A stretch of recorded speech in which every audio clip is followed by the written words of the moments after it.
Hi friends, welcome back. ഇന്ന് ഞാൻ വന്നിട്ടുള്ളത് ഒരു നാടൻ പലഹാരത്തിൻ്റെ റെസിപ്പിയുമായിട്ടാണ്. സൂപ്പർ ടേസ്റ്റാണ് കേട്ടോ. ആവിയിൽ വേവിച്ചെടുക്കുന്നത് കൊണ്ട് തന്നെ വളരെ ഹെൽത്തിയാണ്. ഈ റെസിപ്പി നിങ്ങൾക്ക് ഇഷ്ടപ്പെടുകയാണെങ്കിൽ ലൈക്ക് ചെയ്യാനും നിങ്ങളുടെ ഫ്രണ്ട്സിനും റിലേറ്റീവ്സിനും ഒക്കെ ഷെയർ ചെയ്ത് കൊടുക്കാനും മറക്കരുത് കേട്ടോ. കൂടാതെ പുതുതായി ആരെങ്കിലും കൂട്ടുകാർ കാണുന്നുണ്ടെങ്കിൽ ചാനലിനെ സപ്പോർട്ട് ചെയ്ത് സബ് ചെയ്യാനും കൂടി മറക്കരുത്. എന്നാൽ വീഡിയോയിലോട്ട് പോകാം. ആദ്യം തന്നെ ഒരു സ്റ്റീമർ അടുപ്പിൽ വെച്ചിട്ടുണ്ട്. 6 നേന്ത്രപ്പഴം പുഴുങ്ങിയെടുക്കാം. ഒരുവിധം പഴുത്ത പഴമാണ് ഇതിനെടുത്തിരിക്കുന്നത്. ഒരു 10 മിനിറ്റ് ഒന്ന് ആവി കയറ്റിയെടുക്കാം. ഇനി ഒരു പാത്രം അടുപ്പിലേക്ക് വെച്ച് കൊടുക്കാം. ഇതിലേക്ക് 5 അച്ച് ശർക്കര ഇട്ട് കൊടുക്കാം. 1 കപ്പ് വെള്ളം ഒഴിച്ച് ഇത് നന്നായിട്ടൊന്ന് ഉരുക്കിയെടുക്കാം. ഇപ്പോൾ ഇത് നന്നായിട്ട് എല്ലാതും അരിഞ്ഞു വന്നിട്ടുണ്ട്. ഇനി ഇതൊരു തരിപ്പയിൽ കൂടി അരിച്ചെടുത്ത് മാറ്റിവെക്കാം. ഒരു കട്ടിയുള്ള ഉരുളി എടുക്കാം. അതിലേക്ക് നേരത്തെ ആവി കയറ്റി പുഴുങ്ങി വെച്ചിരിക്കുന്ന നേന്ത്രപ്പഴത്തിൻ്റെ തോല് കളഞ്ഞിട്ട് നന്നായിട്ട് ഉടച്ചെടുക്കാം. ഞാനിപ്പോൾ ഇവിടെ പൊട്ടാറ്റോ മാഷ് വെച്ചിട്ടാണ് ഉടച്ചിരിക്കുന്നത്. നിങ്ങൾക്ക് കയ്യിലോ അല്ലെങ്കിൽ കയ്യോ വെച്ചിട്ടും ഉടച്ചെടുക്കാവുന്നതാണ്. ഇത് നന്നായിട്ട് ഉടച്ചു കഴിഞ്ഞതിന് ശേഷം ഇതിലേക്ക് നേരത്തെ ഉരുക്കി മാറ്റി വെച്ചിരിക്കുന്ന ശർക്കര പാനി ഒരു തരിപ്പയിൽ കൂടി അരിച്ച് ഇതിലേക്ക് ഒഴിച്ചു കൊടുക്കാം.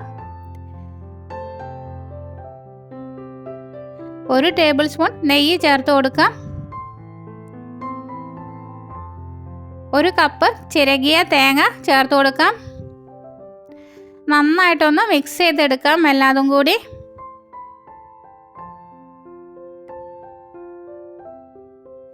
2 കപ്പ് വറുത്ത അരിപ്പൊടി ചേർത്ത് കൊടുക്കാം. പത്തിരിപ്പൊടിയാണ് കേട്ടോ ഇവിടെ എടുത്തിരിക്കുന്നത്. തീ ഒരു മീഡിയം ഫ്ലെയിമിൽ വെച്ച് കൊടുത്താൽ മതി. ഇനി നന്നായിട്ട് ഇത് ഇളക്കി യോജിപ്പിച്ചെടുക്കണം.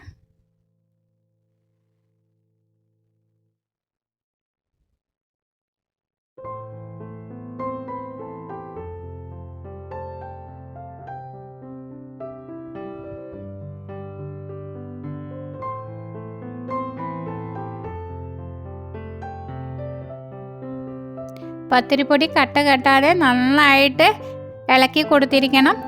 ഇതിലേക്ക് ഒരു ടേസ്റ്റിന് വേണ്ടിയിട്ട് 1 ടീസ്പൂൺ ഏലക്കാപ്പൊടി ചേർത്ത് കൊടുക്കാം. ഇനി കൈ വെച്ച് നന്നായിട്ട് കുഴച്ചെടുക്കാം. ചൂടോടുകൂടി തന്നെ കുഴച്ചെടുക്കാൻ ശ്രദ്ധിക്കണം കേട്ടോ.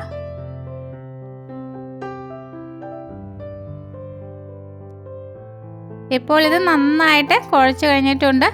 ഇനി ഇത് തയ്യാറാക്കുന്നത് വാഴയിലയിലാണ്. ഓരോ വഴുതനയിലയും നന്നായിട്ട് കഴുകി തുടച്ച ശേഷം ഇതിലേക്ക് വെളിച്ചെണ്ണ പുരട്ടി കൊടുക്കാം. ഓരോ ഇലയും കുമ്പിൾ കുത്തിയെടുക്കാം. ഇനി നേരത്തെ വേവിച്ച് വെച്ചിരിക്കുന്ന മാവിൽ നിന്നും ഓരോ ഉരുളകൾ എടുത്ത് ഇതിലേക്ക് വെച്ച് കൊടുക്കാം. എന്നിട്ട് അതിൻ്റെ എൻ്റെ ഇതിലേക്കൊന്ന് മടക്കിയിട്ട് കുത്തി കൊടുക്കാം. അങ്ങനെ എല്ലാതും ചെയ്തെടുക്കാം.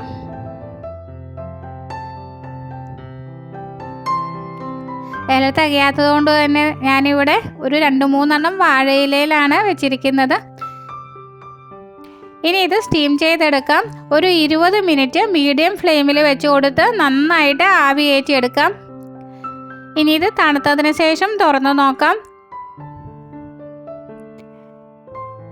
ആവിയൊക്കെ നന്നായി പോയതിന് ശേഷം വേണം മൂടി തുറക്കാൻ വേണ്ടിയിട്ട്, അല്ലെങ്കിൽ നല്ല നീരാവി നമ്മുടെ കയ്യിൽ വന്നിട്ട് പൊള്ളുന്നതാണ്.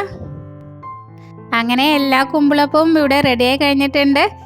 ഇത് ഭയങ്കര ടേസ്റ്റാട്ടോ. ഈ ഇലയിൽ വെക്കുന്നത് കൊണ്ട് തന്നെ അതിൻ്റെ ഒരു രുചി കൂടി ഈ അപ്പത്തിന് ഉണ്ടാകുന്നതാണ്. ഈ റെസിപ്പി നിങ്ങൾക്ക് ഇഷ്ടപ്പെടുകയാണെങ്കിൽ ലൈക്ക് ചെയ്യാനും നിങ്ങളുടെ ഫ്രണ്ട്സിനും റിലേറ്റീവ്സിനും ഒക്കെ ഷെയർ ചെയ്ത് കൊടുക്കാനും മറക്കരുത് കേട്ടോ. പുതുതായി ഏതെങ്കിലും കൂട്ടുകാർ കാണുന്നുണ്ടെങ്കിൽ ചാനലിനെ സപ്പോർട്ട് ചെയ്ത് സബ് ചെയ്യാനും കൂടി മറന്നു പോകരുത്.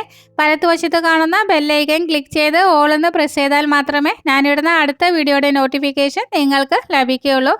അടുത്ത നല്ലൊരു വീഡിയോയുമായിട്ട് വീണ്ടും കാണാം. Thank you for watching. Bye bye.